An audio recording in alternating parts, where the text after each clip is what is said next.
Welcome to 5 Points of Articulation. The 5 points I discuss are packaging, presentation, posability, playability, and price. I'm Jason, and the Batman is finally hitting theaters. To celebrate, we're showcasing Batman figures, both old and new, all month long.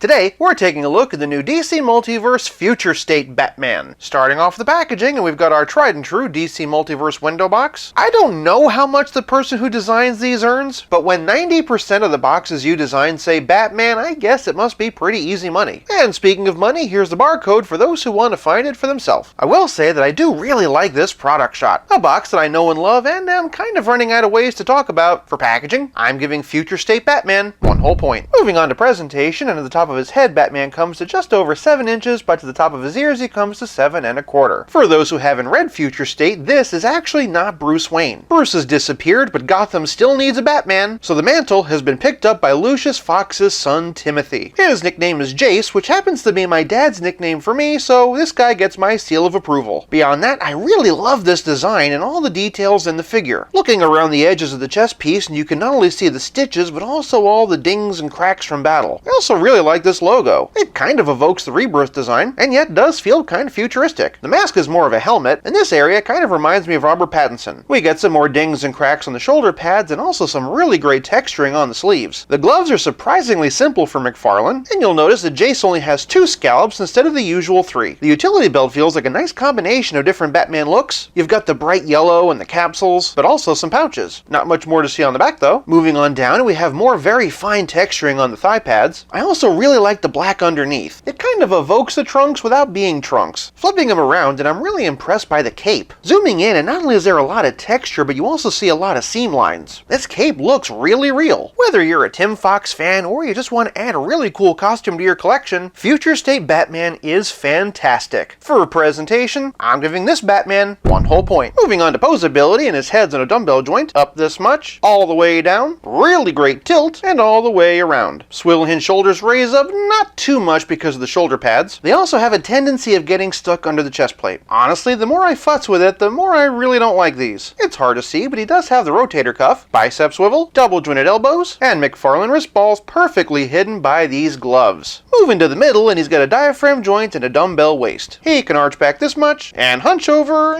not really at all. Pretty good tilt though, and side to side. Below the waist, and he has a typical McFarlane hips. They kick forward this far, and split this far. Small amount of swivel, but not much. Double jointed knees, surprisingly not as far back as usual. Toe articulation, and McFarlane ankle balls also wonderfully hidden by this boot. They swivel, hinge, and pivot. With the exception of the shoulders, which are a bit frustrating, the articulation in this figure is solid. For posability, I'm giving Future State Batman 1 whole point. Moving on to playability, and Future State Batman comes with a trading card and a figure stand. Pause here if you want to read it. He also comes with a spiffy gold batarang. It can fit in his right hand or his left hand. But if that wasn't enough, he also comes with a pair of alternate fists. Honestly, I'm pretty stoked about this. But playability is more than just accessories, it's also about how well your figure plays with others. For some Batman ally comparisons, here he is with Superman, both Action Comics 1000 and Henry Cavill. Based on his proportions and level of detail, I think he could fit in either a live action or comic display. Here he is with the Flash. This is the DC Essentials version. Next up, here he is with a couple of different versions of Wonder Woman. Definitely hoping we get a Future State version of her. Here he is with Nightwing and Red Hood. Both of these are DC Essentials. Here he is with Batgirl, both Essentials and McFarlane. Here he is with a couple of different versions of the Joker. The one on his right is from Mortal Kombat 11, and the one on his left is the Clown from the Three Jokers. Next up is Catwoman and Commissioner Gordon from the Greg Capullo Designer Series. And for a couple of Robins, here he is with Damian and Tim. For a Dark Knight of Tomorrow comparison, here he is with Future Batman by Kenner. This is from the Legends of Batman series. Curious that neither of them have a face. For a relative scale comparison, here he is with Pete the Spidey and the Spectacular Spider-Man. And of course, here he is with Stealth Iron Man. Now, I know what you're thinking. Jason, where's all the Batman figure comparisons? For that, I want to do something special and try out some head swaps. First up is the Greg Capullo Batman from the DC Designer Series. This one's a bit loose, but it scales really well. Also, the body isn't too overly detailed, so the head doesn't clash. Next up is Rebirth from DC Essentials. As I said in my last video, this is my favorite Batman head, and it does not disappoint here. Just like Capullo, it scales perfectly, and it fits fits nice and snug. Speaking of Rebirth, here's the new McFarlane one. These two scale really well. Not as good as the Essentials head, but still works. But this, on the other hand, looks pretty cool. Could maybe use this as a helmet for when he's on the Bat Cycle. For the newest Bat on the block, here he is with Battinson. And no, it's too big and the neck is too short. It's a shame too because the costume shares a lot of design elements from the movie. This, however, is pretty cool. It's spooky and mysterious and continues to prove that I would prefer just about any head than the one that came with it. For another live action version, here we have Batfleck. Remember when I said earlier that this figure was just realistic enough to pass for live action? This was exactly what I was talking about. This seriously looks like it could have walked right out of a movie. Unfortunately, the reverse doesn't quite work as well. Certain angles are okay, but overall the head is just a bit too small and the neck is just a bit too thick. Here we have Dark Knight's death metal. As I've said before, this is one of my favorite McFarlane Batman head sculpts, but honestly here I don't think it quite works. It sits at a good height, but I do think it might be a bit big. I don't know.